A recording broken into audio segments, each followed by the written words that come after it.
verano de 1808.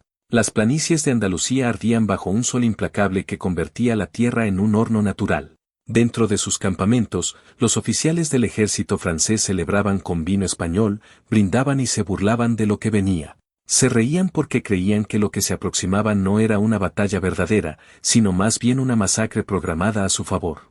Un ejercicio militar contra aficionados.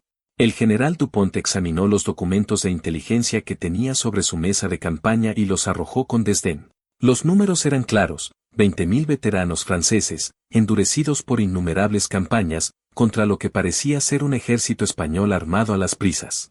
En su mente, esto ni siquiera calificaba como enfrentamiento real. Era simplemente un trámite sangriento antes de continuar su marcha triunfal hacia el sur. Sus tropas habían aplastado a la mitad del continente europeo. Habían aniquilado a los prusianos en cuestión de semanas. Habían dejado a Austria humillada en el polvo.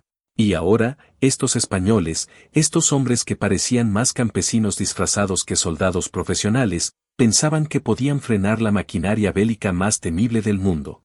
La arrogancia francesa no conocía límites aquella mañana, pero había algo que Dupont no sabía, algo que su inteligencia militar no había captado. Entre esas filas españolas que marchaban a su encuentro, entre esos hombres que los franceses despreciaban, se encontraba el regimiento de infantería Zamora. No era una unidad cualquiera. No eran reclutas improvisados. Esta formación militar arrastraba tras de sí varios siglos de tradición de combate, una herencia de disciplina forjada en incontables campos de batalla. Los soldados del Zamora habían repetido sus ejercicios de formación hasta convertirlos en instinto puro. Podían transformarse de columna de marcha a línea de batalla con precisión mecánica, incluso con los ojos vendados. Conocían cada monte, cada vado de río, cada camino rural de Andalucía como si fueran las habitaciones de sus propias viviendas. Esta tierra era su territorio, su ventaja invisible. El Zamora no era un regimiento ordinario. Era una de las formaciones de infantería más rigurosamente entrenadas de todo el ejército real español. Sus hombres vestían la casaca blanca reglamentaria adornada con detalles rojos en las mangas, pantalones blancos, el característico sombrero de 3 picos negro. Y portaban el mosquete español de pedernal sobre el hombro derecho. Pero el uniforme era solo apariencia externa. Lo que realmente hacía peligrosos a estos soldados era el adiestramiento que recibían día tras día, año tras año. Cada hombre del Zamora podía cargar su mosquete en 20 segundos exactos. Podían formar un cuadro defensivo, esa formación cuadrada con bayonetas apuntando hacia todos los flancos, en menos de 60 segundos. Cuando 500 hombres descargaban sus armas al unísono, el estruendo era como el rugido de una tormenta, y sabían con precisión quirúrgica cuándo apretar el gatillo para maximizar las bajas enemigas. Al mando de toda la operación militar española estaba Francisco Javier Castaños, un hombre de 50 años curtido en múltiples campañas en el norte de África. No era el típico general que gritaba órdenes desde una posición segura en la retaguardia. Castaños era un estratega que comprendía la geometría del combate, que entendía que en el sofocante calor andaluz de pleno julio, el ejército que controlara las fuentes de agua tendría la ventaja definitiva. Castaños había nacido en Madrid en el año 1758, hijo de una familia militar. Se había alistado en el ejército cuando apenas tenía 16 años de edad. Había visto acción en Gibraltar, en Menorca, en las costas norteafricanas combatiendo contra corsarios berberiscos. Conocía de primera mano el sabor amargo de la pólvora quemada. Había observado cómo se movían las tropas cuando el cansancio empezaba a hacer mella. Y había aprendido una lección fundamental, que el valor sin táctica no era más que un billete rápido hacia la tumba. Cuando las noticias de la invasión francesa llegaron a la ciudad de Sevilla, Castaños se encontraba entrenando nuevas tropas en territorio andaluz. Mientras otros comandantes españoles sucumbían al pánico y la confusión, él simplemente se sentó a hacer cálculos fríos. Los franceses necesitaban cruzar Andalucía para alcanzar el puerto de Cádiz. Eso significaba que tenían que utilizar rutas específicas, caminos predecibles. Tenían que encontrar agua potable, y Castaños conocía la ubicación exacta de cada pozo, cada arroyo, cada fuente natural entre Córdoba y la costa mediterránea. Los invasores franceses no comprendían contra qué tipo de enemigos se enfrentaban realmente. Pensaban que todo se reducía a una simple cuestión de superioridad numérica. 20.000 soldados franceses veteranos contra lo que ellos asumían eran milicias desorganizadas y mal equipadas. Dupont había enviado despachos a París prometiendo confiadamente que estaría ocupando Cádiz en cuestión de 2 semanas. Sus oficiales ya fantaseaban con el oro español que saquearían de las ciudades conquistadas. Pero el regimiento Zamora y las demás unidades bajo el mando de Castaños no eran milicias improvisadas. Eran soldados profesionales con entrenamiento riguroso. Habían jurado defender España con sus vidas, y cada uno de ellos comprendía perfectamente que si los franceses lograban tomar Andalucía, el destino de toda la nación estaría sellado. Esta no era simplemente una lucha por territorios o posiciones estratégicas. Era una batalla por la supervivencia misma de España como nación independiente. Castaños convocó a sus comandantes de regimiento en la noche previa al enfrentamiento decisivo. El plan que expuso era aparentemente simple, pero brillante en su concepción. No atacarían frontalmente como los franceses anticipaban. Usarían el terreno a su favor, cortarían las líneas de suministro enemigas, controlarían todos los accesos al agua, y cuando los franceses estuvieran debilitados por la deshidratación y el agotamiento, solo entonces lanzarían su ataque coordinado. Al regimiento Zamora se le asignó la posición más crítica de toda la formación española. Tenían que sostener el centro de la línea defensiva. Si el Zamora se quebraba, si cedía un solo metro de terreno, toda la batalla estaría perdida. Los sargentos inspeccionaron personalmente cada mosquete, cada cartucho de pólvora, cada pedernal de disparo. No habría una segunda oportunidad. Si fracasaban aquí, Francia conquistaría España entera. Si triunfaban, cambiarían el rumbo completo de la guerra. Los soldados del Zamora afilaron sus bayonetas hasta que brillaban como espejos. Esa noche escribieron cartas a sus familias, cartas que quizás nunca serían enviadas. Rezaron sus oraciones, pero no sentían miedo paralizante. Tenían algo que los franceses no poseían. Luchaban en su propia tierra, defendían a sus propias familias, protegían a su propio país. Esa motivación profunda valía más que todo el adiestramiento napoleónico del mundo entero. Pero antes de ver cómo el regimiento Zamora demostró que todos los pronósticos estaban equivocados, y créanme cuando les digo que lo que sucedió después sorprendió a ambos bandos por igual, quiero saber algo de ustedes. ¿Cuál es la unidad militar más subestimada de la que hayan escuchado hablar alguna vez? Unidades que todos descartaron y ridiculizaron hasta que finalmente demostraron su verdadero valor en combate. Déjenme sus respuestas en los comentarios. Suscríbanse a este canal si aún no lo han hecho y activen la campana de notificaciones, porque estas son las historias que transforman completamente nuestra comprensión de la guerra. Ahora, permítanme explicarles por qué los franceses estaban a punto de cometer un error absolutamente catastrófico.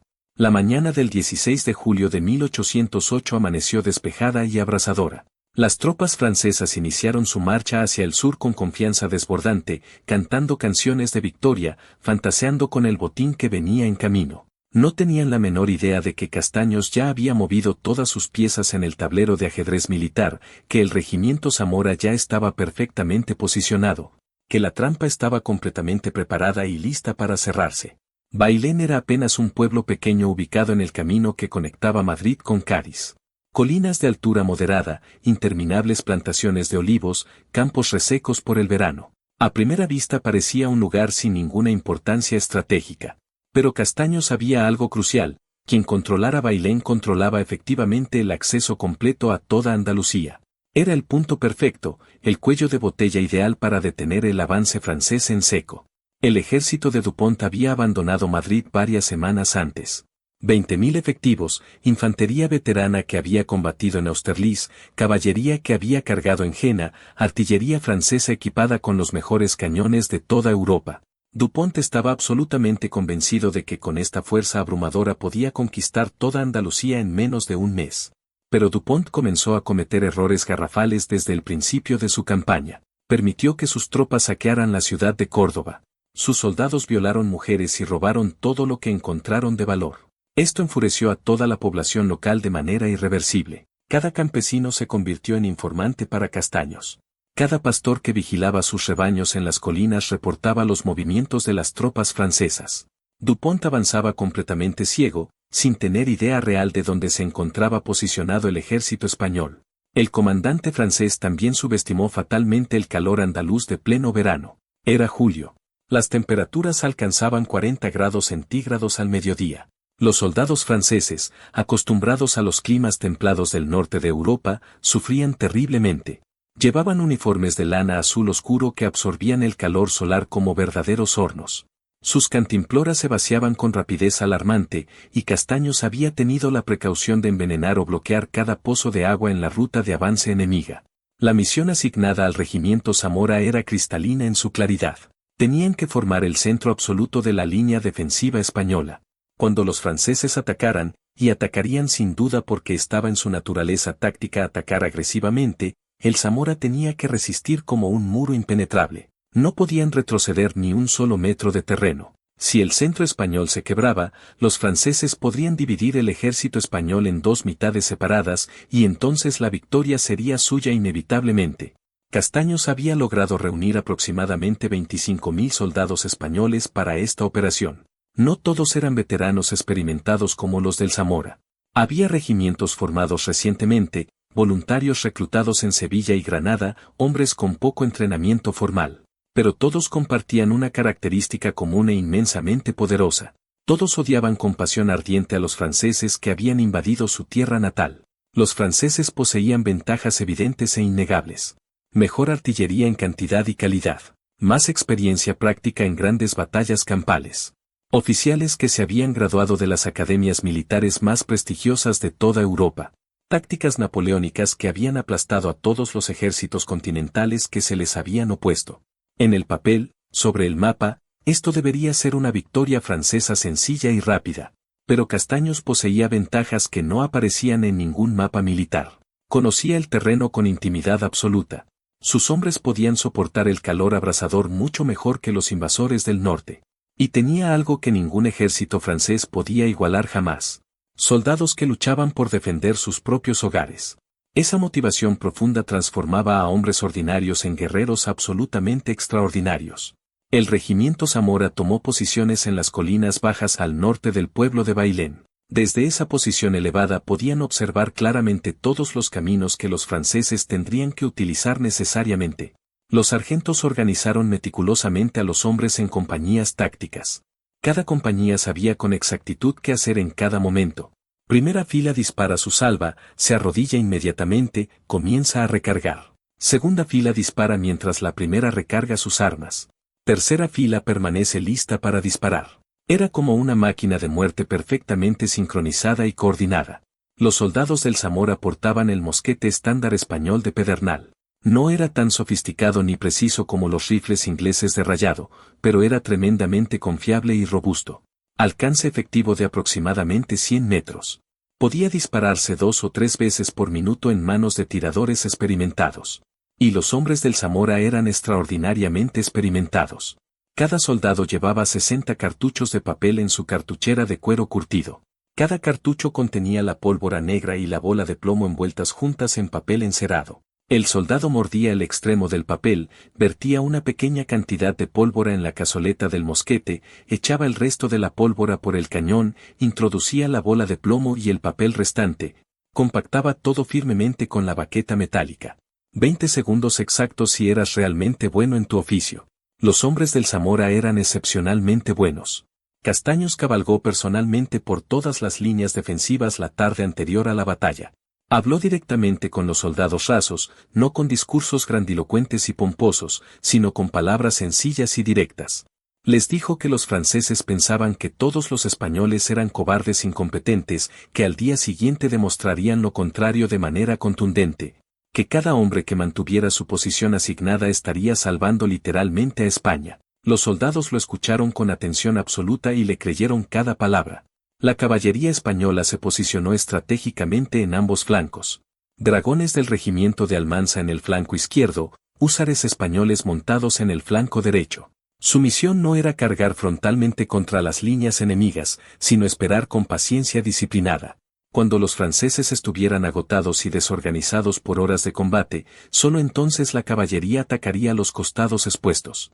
Era táctica militar clásica, pero tremendamente efectiva cuando se ejecutaba correctamente.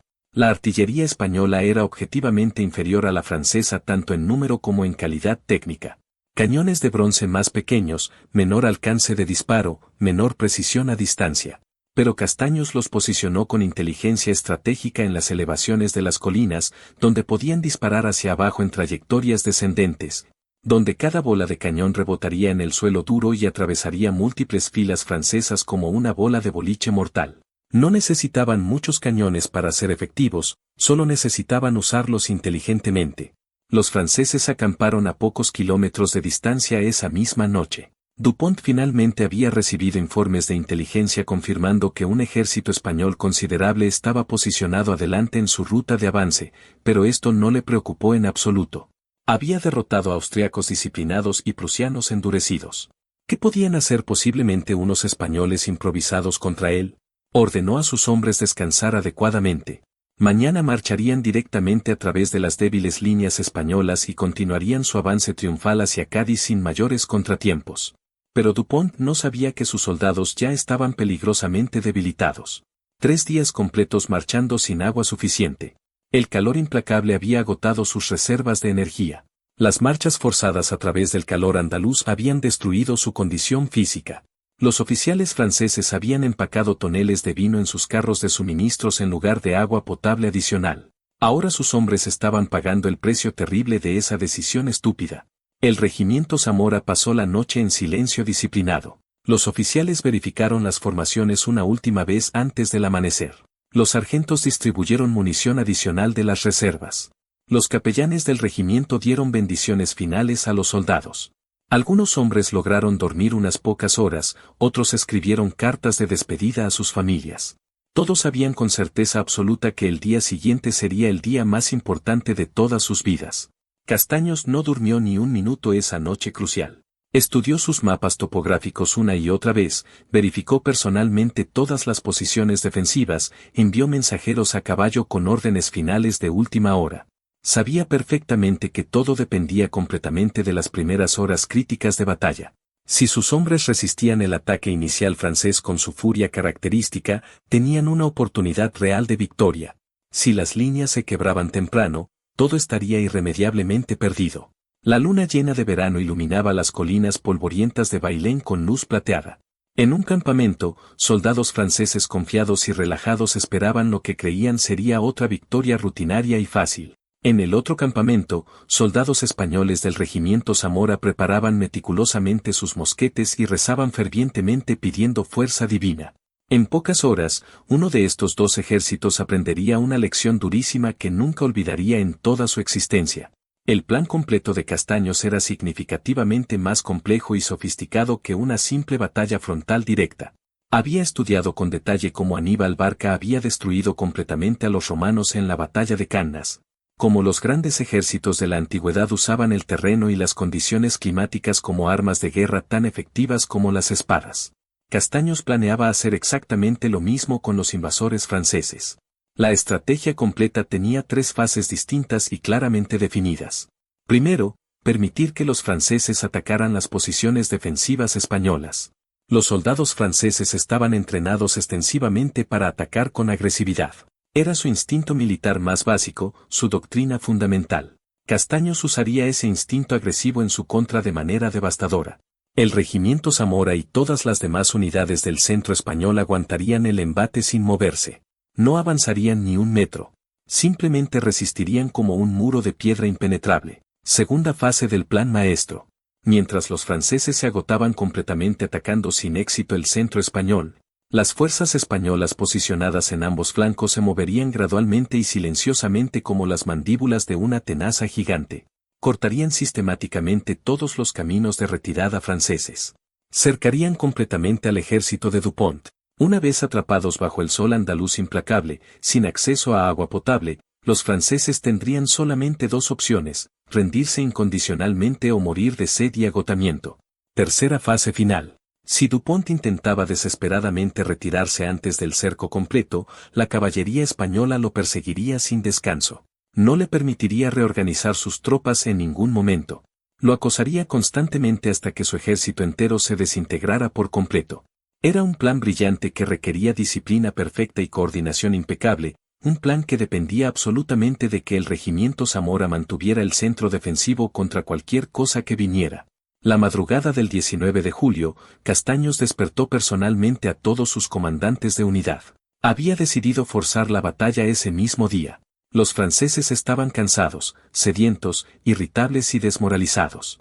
Era el momento perfecto para atacar. Ordenó a todas sus tropas tomar sus posiciones finales de combate. El regimiento Zamora se formó en línea perfecta en las colinas bajas al norte del pueblo. Los soldados del Zamora podían ver claramente el campamento francés a la distancia. Tiendas de campaña blancas ondeando suavemente, banderas tricolores francesas, el humo gris de 1000 fogatas de cocina matutinas. Parecía un ejército absolutamente invencible, una fuerza imparable de la naturaleza. Pero los veteranos experimentados del Zamora sabían la verdad fundamental. Los ejércitos no ganaban batallas por verse impresionantes o intimidantes, ganaban por disciplina férrea, táctica superior y voluntad inquebrantable de victoria. A las 6 de la mañana exactamente, la artillería española abrió fuego contra el campamento francés. No era un bombardeo masivo e intensivo, solo algunos disparos calculados, lo suficiente para despertar bruscamente a los franceses, para decirles claramente, estamos aquí, vengan a buscarnos si se atreven. Los cañones españoles, piezas de bronce de 8 libras, lanzaron sus proyectiles esféricos hacia el campamento enemigo. Las bolas de cañón rebotaron violentamente por el suelo levantando enormes nubes de polvo amarillo. Dupont salió furioso de su tienda de comando. ¿Cómo se atrevían estos españoles insignificantes a atacar primero? Él era quien siempre atacaba primero. Él era quien dictaba el ritmo y el momento de cada batalla. Inmediatamente ordenó a todo su ejército formar filas de combate. Los tambores franceses comenzaron a redoblar su ritmo característico. Las tropas francesas, todavía medio dormidas y desorientadas, agarraron apresuradamente sus mosquetes y se formaron en columnas de ataque cerradas. Las columnas de ataque francesas eran la táctica favorita personal de Napoleón Bonaparte. Masa concentrada de infantería que avanzaba rápidamente en formación cerrada. El impacto psicológico devastador de ver 1000 hombres marchando directamente hacia ti en una columna densa y apretada era absolutamente terrible. Había quebrado la voluntad de combate de ejércitos enteros sin disparar un solo tiro. Pero esta táctica tenía una debilidad fundamental y fatal. Una columna solo podía disparar efectivamente con las primeras filas delanteras. Una línea de batalla podía disparar con absolutamente todas sus filas simultáneamente. El regimiento Zamora estaba desplegado en línea clásica, 3 filas de profundidad. Cada soldado individual podía ver directamente al enemigo que se aproximaba. Cada mosquete apuntaba firmemente hacia adelante. Cuando los franceses llegaran al alcance efectivo de 100 metros, 500 hombres dispararían simultáneamente en una salva devastadora. Esa era la teoría militar textbook. Ahora llegaba el momento de la verdad absoluta en la realidad del combate. Las columnas francesas comenzaron su avance inexorable, tambores marcando el paso rítmico de marcha, oficiales al frente de sus unidades con espadas ceremoniales desenvainadas brillando al sol. Los soldados franceses gritaban con fuerza «Vive el Empereur». Creían firmemente que este grito de batalla asustaría tanto a los españoles que los haría huir en pánico. Había funcionado perfectamente contra prusianos disciplinados y austriacos veteranos. ¿Por qué no funcionaría contra españoles? Los soldados del Zamora observaban en silencio absoluto y disciplinado. Sus oficiales habían dado órdenes clarísimas y específicas. No disparar ni un solo tiro hasta recibir la orden directa. No importaba que tan cerca llegaran los franceses, no importaba que tan aterradores se vieran marchando. Esperar la orden de fuego. Un disparo demasiado temprano era un disparo completamente desperdiciado, y no podían permitirse desperdiciar absolutamente nada en este día crucial. La distancia entre los ejércitos se cerraba inexorablemente. 200 metros, 150 metros. Los soldados españoles podían ver ahora las caras individuales de los franceses que se aproximaban. Hombres jóvenes, veteranos endurecidos, no se veían diferentes de los propios españoles. Solo llevaban uniformes azules en lugar de blancos. Pero hoy eran el enemigo invasor, y tenían que ser detenidos a cualquier costo. A exactamente 100 metros de distancia, el coronel del regimiento Zamora levantó su espada ceremonial alto en el aire. Los sargentos gritaron la orden de fuego con voces que cortaban el aire. La primera fila completa del Zamora disparó como un solo hombre. 500 mosquetes crearon instantáneamente una pared sólida de humo blanco. El sonido era exactamente como un trueno desgarrando el cielo. Las balas de plomo volaron en masa compacta hacia la columna francesa que avanzaba. A 100 metros de distancia, casi todas las balas encontraron carne humana. La primera fila completa de la columna francesa simplemente desapareció como si nunca hubiera existido. Hombres cayeron instantáneamente muertos, gritaron de agonía, la columna entera se tambaleó violentamente. pero increíblemente seguía avanzando hacia adelante. Esto era exactamente lo que los soldados franceses hacían mejor que nadie. Avanzaban sin importar absolutamente las bajas que sufrieran. Era su entrenamiento más fundamental, su orgullo nacional. Habían conquistado media Europa exactamente así, pagando en sangre cada metro de terreno. La primera fila española se arrodilló inmediatamente y comenzó el proceso de recarga. La segunda fila dio un paso adelante con precisión mecánica. A 80 metros de distancia dispararon su propia salva devastadora. Otra descarga absolutamente letal. Más franceses cayeron como trigo ante la guadaña. Ahora la columna francesa estaba visiblemente confundida y desorganizada. No podían devolver el fuego de manera efectiva. Solo las primeras filas podían apuntar y disparar, y las primeras filas estaban todas muertas o agonizando en el suelo polvoriento. La tercera fila española disparó a 60 metros de distancia. Para ese momento crítico, la columna francesa había perdido completamente su formación disciplinada. Los hombres tropezaban constantemente con los cuerpos destrozados de sus camaradas caídos. Los oficiales gritaban órdenes desesperadas que absolutamente nadie podía escuchar sobre el estruendo. El entrenamiento militar decía avanzar sin detenerse. El instinto humano de supervivencia decía retroceder inmediatamente. La columna se detuvo completamente, atrapada entre dos imperativos contradictorios. El coronel del Zamora vio la oportunidad táctica perfecta. Ordenó inmediatamente a todo el regimiento disparar a voluntad individual. Ahora no era fuego de salva perfectamente coordinado, era fuego continuo e incesante. Cada soldado individual recargaba y disparaba tan rápido como sus manos expertas podían moverse. El efecto combinado era como una tormenta literal de plomo fundido cayendo sin cesar sobre los franceses inmovilizados. No podían avanzar contra ese muro de fuego. No podían retroceder efectivamente sin exponerse aún más. Solo podían quedarse donde estaban y morir lentamente. Dupont observaba desde su posición de comando en la retaguardia con horror creciente. Sus columnas de ataque, que literalmente nunca habían fallado en ninguna campaña previa, estaban siendo sistemáticamente destrozadas. Estos españoles supuestamente incompetentes no corrían aterrorizados, no entraban en pánico desordenado, disparaban con disciplina absolutamente profesional y letal. ¿Quiénes eran realmente estos soldados españoles? Ordenó desesperadamente a su artillería abrir fuego de cobertura, pero la artillería francesa estaba posicionada en terreno bajo. No podía alcanzar efectivamente las posiciones españolas en las colinas.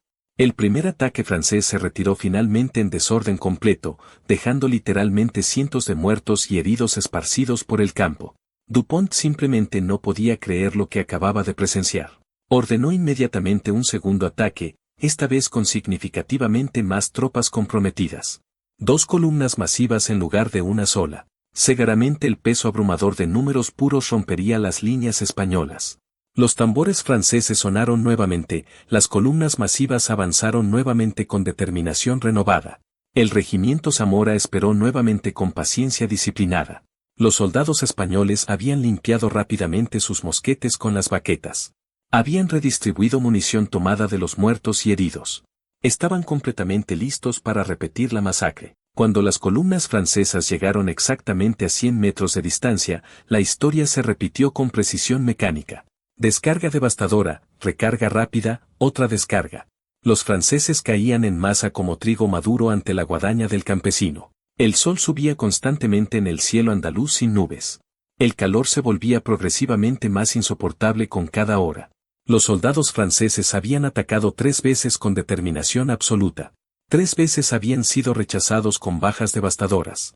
Ahora estaban atrapados frente a las posiciones españolas en una posición imposible. No podían avanzar contra ese muro de fuego letal, no podían retroceder sin exponerse a más disparos mortales, y lo peor de todo, no tenían absolutamente nada de agua potable. Dupont finalmente comprendió la magnitud de su error catastrófico. No estaba luchando contra campesinos disfrazados, estaba enfrentando soldados profesionales altamente entrenados que conocían perfectamente su oficio. Peor aún, sus propios hombres estaban completamente agotados física y mentalmente. El calor implacable, la sed terrible, los ataques fallidos repetidos, todo había destruido sistemáticamente su moral de combate. Cuando miró alrededor de su posición, vio soldados franceses tirados por todas partes en el suelo buscando desesperadamente cualquier sombra, caras enrojecidas por insolación severa, lenguas hinchadas por deshidratación extrema. Algunos hombres simplemente habían colapsado inconscientes. El regimiento Zamora no estaba en condiciones mucho mejores objetivamente. Habían disparado literalmente miles de rondas de munición. Los cañones metálicos de sus mosquetes estaban peligrosamente calientes al tacto. El humo denso de la pólvora quemada hacía tremendamente difícil respirar normalmente, pero increíblemente seguían firmemente en sus posiciones asignadas. Seguían disparando con precisión letal. Cada soldado individual sabía con certeza absoluta que si se quebraban ahora, todo el sacrificio habría sido completamente en vano. Castaños observaba el desarrollo de la batalla exactamente como había planeado meticulosamente. Los franceses estaban completamente fijados en el centro español, incapaces de moverse en ninguna dirección. Y mientras estaban fijados como insectos en un alfiler, las tropas españolas en ambos flancos se movían gradualmente y silenciosamente, rodeando sistemáticamente las posiciones francesas expuestas, como una serpiente pitón enrollándose lentamente alrededor de su presa indefensa. A mediodía exacto, Dupont intentó algo verdaderamente desesperado. Ordenó a toda su caballería cargar directamente las posiciones españolas fortificadas. La caballería francesa era genuinamente excelente, entre las mejores de Europa. Coraceros con armadura pesada de acero, dragones montados armados con carabinas. Si podían romper las líneas de infantería española, podrían cambiar completamente el resultado de la batalla. Los caballos de guerra comenzaron a galopar furiosamente hacia las colinas defendidas. El regimiento Zamora vio la carga de caballería aproximarse como una avalancha. Los sargentos veteranos gritaron órdenes específicas con urgencia. Los soldados formaron inmediatamente cuadro defensivo con precisión practicada miles de veces. Esta era la formación clásica anticaballería perfeccionada durante siglos. 4 lados perfectos de infantería, bayonetas de acero apuntando firmemente hacia afuera en todas las direcciones posibles. Los caballos simplemente no cargarían voluntariamente contra un muro sólido de puntas de bayoneta. Era geometría militar simple convertida en táctica absolutamente mortal y efectiva. La caballería francesa llegó como trueno rodante. Cientos de caballos poderosos galopando a velocidad máxima, jinetes gritando salvajemente, sables de caballería brillando intensamente bajo el sol. Pero cuando llegaron a exactamente 30 metros del cuadro español perfectamente formado, los caballos se detuvieron abruptamente por instinto propio. Los animales no son estúpidos como los humanos. No se lanzan suicidamente contra puntas afiladas de acero. Los jinetes desesperados espolearon violentamente, maldijeron furiosamente, pero los caballos se negaron rotundamente a avanzar. En este momento absolutamente crítico, cuando el regimiento Zamora estaba a punto de enfrentar la prueba definitiva, necesito que hagamos una conexión importante. ¿Cuál es el giro más sorprendente e inesperado que han presenciado en toda la historia militar? Compartan sus respuestas en la sección de comentarios abajo. Suscríbanse a este canal ahora mismo si aún no lo han hecho, porque lo que sucede a continuación demuestra perfectamente por qué nunca deben juzgar una unidad militar simplemente por su tamaño aparente. Aquí está exactamente lo que pasó en esos momentos decisivos. El cuadro español abrió fuego coordinado a quemarropa absoluta. Los jinetes franceses cayeron muertos de sus monturas como frutas maduras. Los caballos sin jinetes corrían aterrorizados en todas direcciones. La carga organizada se convirtió instantáneamente en desastre completo. La caballería francesa se retiró en desorden total dejando docenas de muertos esparcidos. Era la primera vez en toda la guerra que caballería francesa había sido completamente rechazada por infantería española en combate directo. Dupont estaba genuinamente desesperado ahora. Había perdido miles de hombres en ataques inútiles. Su ejército estaba sediento hasta el delirio, físicamente cansado hasta el agotamiento, completamente desmoralizado. Y peor aún, estaba recibiendo reportes constantes de que tropas españolas habían cortado exitosamente su ruta principal de retirada. Estaba siendo sistemáticamente cercado. Si no hacía algo drástico inmediatamente, todo su ejército entero sería capturado. Intentó un último ataque masivo desesperado. Todas sus tropas disponibles comprometidas simultáneamente. Si podían romper por fuerza bruta el centro español, podrían escapar del cerco. Era literalmente todo o nada. Los tambores franceses tocaron el ataque general con urgencia. 10.000 soldados franceses se formaron en masa. Esta sería la carga más grande y desesperada del día entero. Si el regimiento Zamora se quebraba ahora en este momento, España perdía todo. Los soldados del Zamora vieron la masa enorme de uniformes azules avanzando como marea humana. Era genuinamente aterrador, como una ola oceánica azul que venía a ahogarlos completamente. Algunos hombres jóvenes e inexpertos temblaban visiblemente de miedo. Los veteranos endurecidos los calmaron firmemente. Habían aguantado todo el día bajo fuego. Podían aguantar solo un poco más, solo un poco más. El coronel del Zamora cabalgó dramáticamente frente a toda la línea. Gritó para que absolutamente todos pudieran oír claramente. Les recordó que eran el legendario regimiento Zamora, que llevaban varios siglos de honor militar, que sus hijos y nietos contarían esta historia durante generaciones, que toda España los miraba en este momento. Los soldados gritaron su respuesta con furia. No retrocederían ni un centímetro. Morirían aquí antes que ceder. La masa francesa llegó a 100 metros exactos. La descarga española fue como el apocalipsis mismo. 500 mosquetes disparando perfectamente simultáneos. Pero esta vez los franceses siguieron avanzando desesperadamente. Estaban tan desesperados que ya no les importaba morir. Solo querían romper esas malditas líneas españolas que los habían humillado todo el día. A 50 metros, ambos lados disparaban sin parar absolutamente. El humo de pólvora era tan increíblemente denso que casi no se veía literalmente nada. Los soldados disparaban ciegamente hacia las sombras en el humo. El ruido era completamente ensordecedor. Hombres gritaban de dolor, mosquetes disparaban constantemente. Oficiales gritaban órdenes desesperadas que absolutamente nadie podía escuchar sobre el caos. Entonces finalmente los franceses llegaron físicamente a la línea española. Comenzó el combate cuerpo a cuerpo brutal. Bayonetas contra bayonetas. Culatas de mosquete usadas como garrotes primitivos.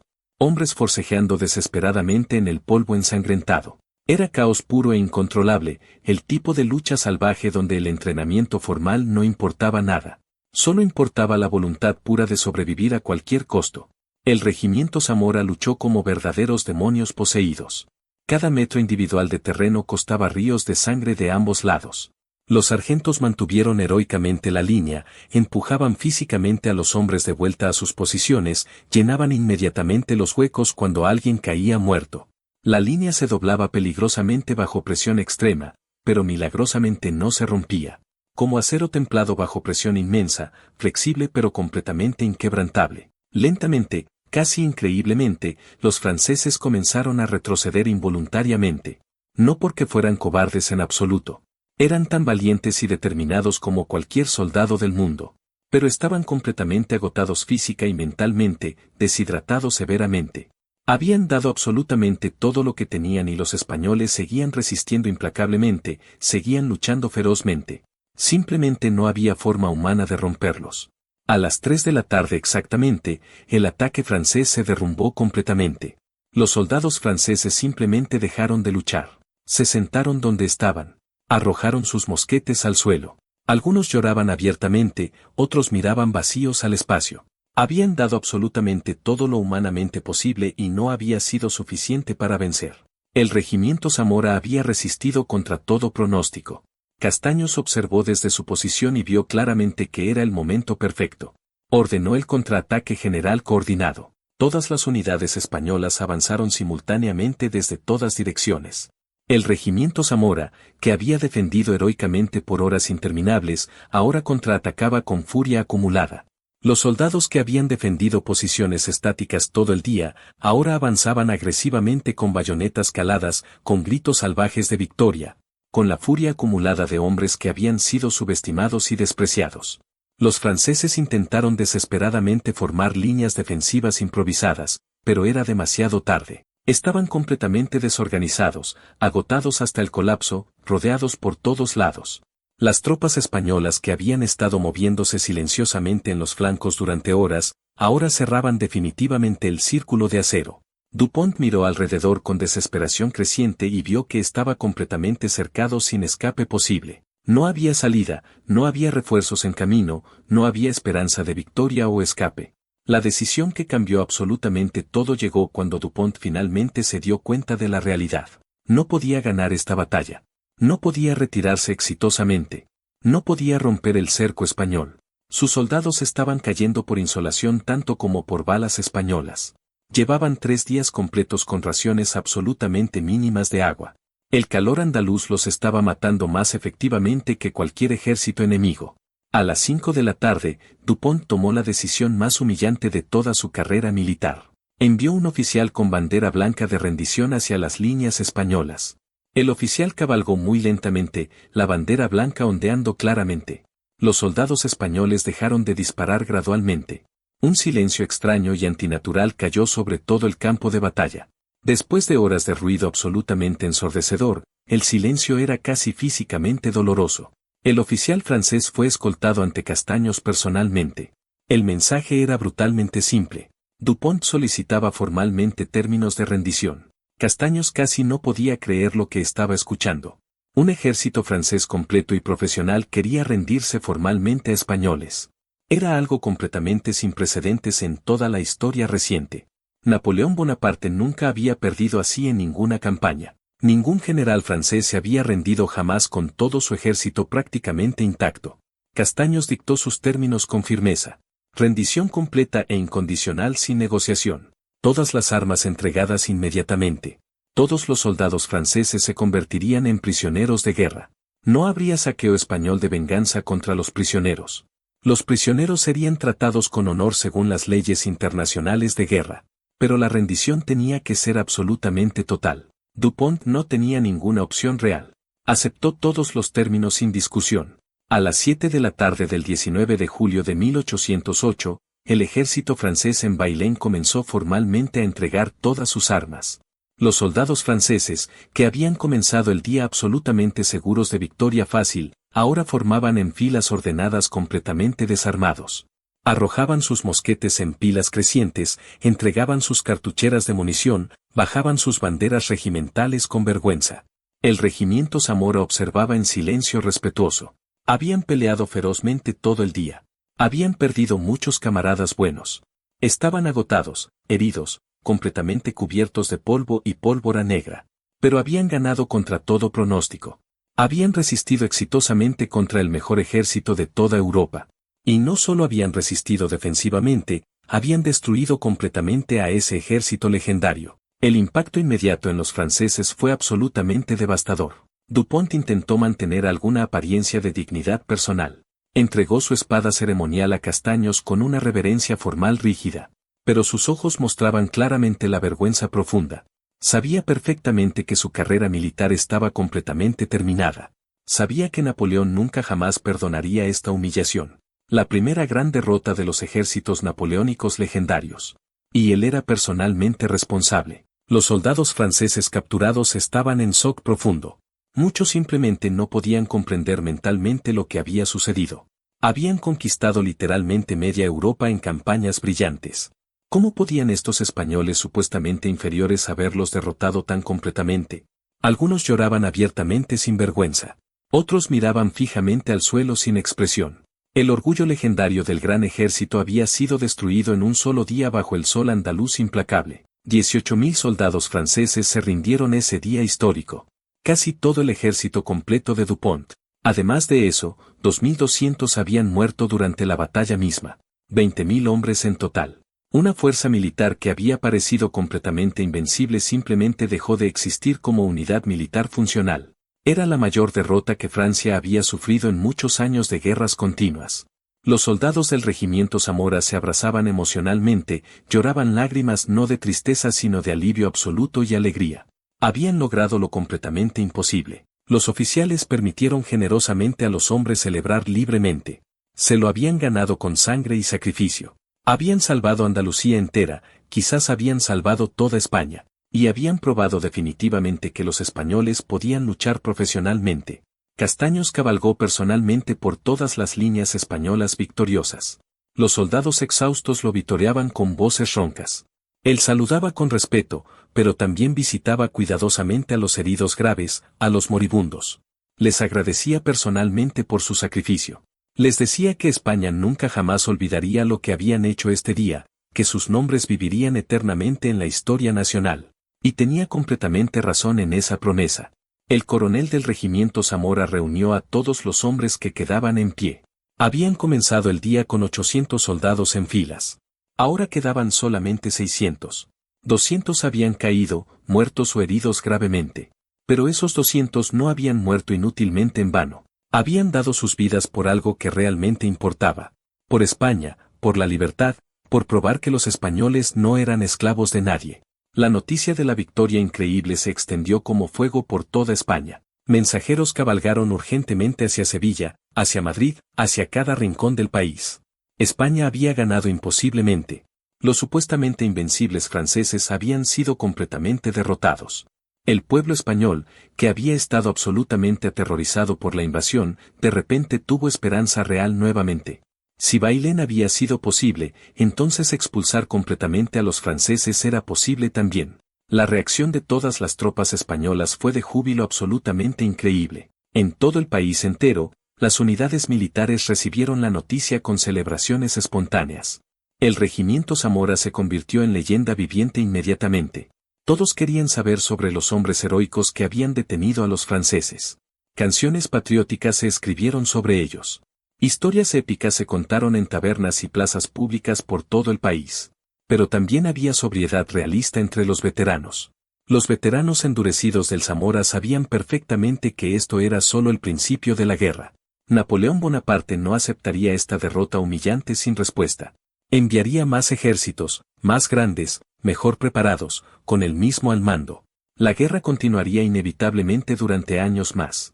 Pero ahora España sabía con certeza que podía ganar batallas. Esa certeza psicológica valía más que cualquier victoria táctica individual. La rendición formal oficial ocurrió 2 días después con toda ceremonia. Los generales franceses firmaron documentos de rendición. Los prisioneros comenzaron la larga marcha forzada hacia campos de prisioneros españoles. Algunos eventualmente serían intercambiados, otros pasarían años en cautiverio miserable. Dupont sería enviado de regreso a Francia en desgracia total. Napoleón lo culparía públicamente y brutalmente. Su carrera militar distinguida terminó completamente en Bailén. El regimiento Zamora recibió honores militares formales. Su bandera de batalla fue solemnemente decorada. Los oficiales recibieron promociones merecidas. Los soldados rasos recibieron medallas de valor. Pero el mejor honor verdadero era el respeto universal. Cuando los hombres del Zamora caminaban por cualquier calle, la gente los señalaba con admiración. Esos son los hombres de Bailén, los que derrotaron a los franceses, los que salvaron España entera. Castaños escribió su reporte oficial detallado a la Junta Central Española. Elogió específicamente y extensamente al regimiento Zamora. Declaró oficialmente que su resistencia heroica en el centro había sido la clave absoluta de la victoria, que sin su disciplina férrea y coraje extraordinario la batalla se habría perdido completamente. Era un reconocimiento oficial que el regimiento llevaría con orgullo eterno para siempre. La victoria de Bailén cambió la guerra peninsular completamente. Antes de Bailén, toda Europa creía firmemente que Napoleón Bonaparte era completamente invencible, que sus ejércitos legendarios no podían ser derrotados bajo ninguna circunstancia, que resistir era completamente inútil. Bailén destruyó ese mito poderoso para siempre. Un ejército francés completo se había rendido formalmente a españoles. Si España podía lograrlo, otros países también podían. La noticia impactante llegó rápidamente a todas las capitales europeas. En Viena, en Berlín, en San Petersburgo, los gobiernos reconsideraron inmediatamente sus políticas hacia Francia. Austria comenzó a planear secretamente una nueva guerra contra Francia. Prusia empezó a reconstruir cuidadosamente su ejército destruido. Rusia se volvió significativamente menos cooperativa con todas las demandas francesas. Bailén les había dado esperanza real de que Napoleón podía ser derrotado. En Francia misma la noticia causó conmoción nacional absoluta. Los periódicos parisinos inicialmente se negaron a creerla. ¿Un ejército francés rendido? Completamente imposible. Pero cuando Napoleón confirmó personalmente la derrota, el público francés entró en shock colectivo. Por primera vez en años el pueblo francés dudó seriamente de la invencibilidad mítica de su emperador. Era una grieta pequeña en la armadura, pero era definitivamente una grieta real. Napoleón estaba absolutamente furioso cuando recibió las noticias.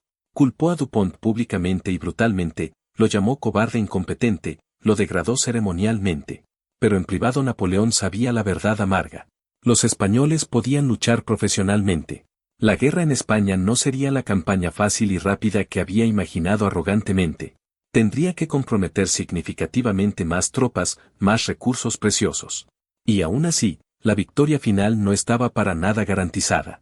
Las tácticas españolas empleadas en Bailén se estudiaron inmediatamente en todas las academias militares de Europa.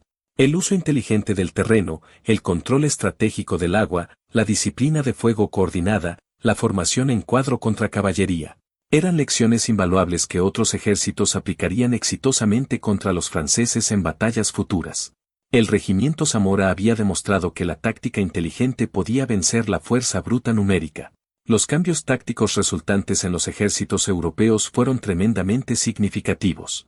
Los ejércitos de toda Europa aprendieron que las columnas de ataque francesas tenían debilidades explotables, que una línea bien disciplinada podía detenerlas efectivamente, que el fuego de salva coordinado era devastadoramente letal. Los británicos bajo el mando de Wellington usarían exactamente estas mismas tácticas en numerosas batallas futuras. Bailén les había mostrado claramente el camino hacia la victoria.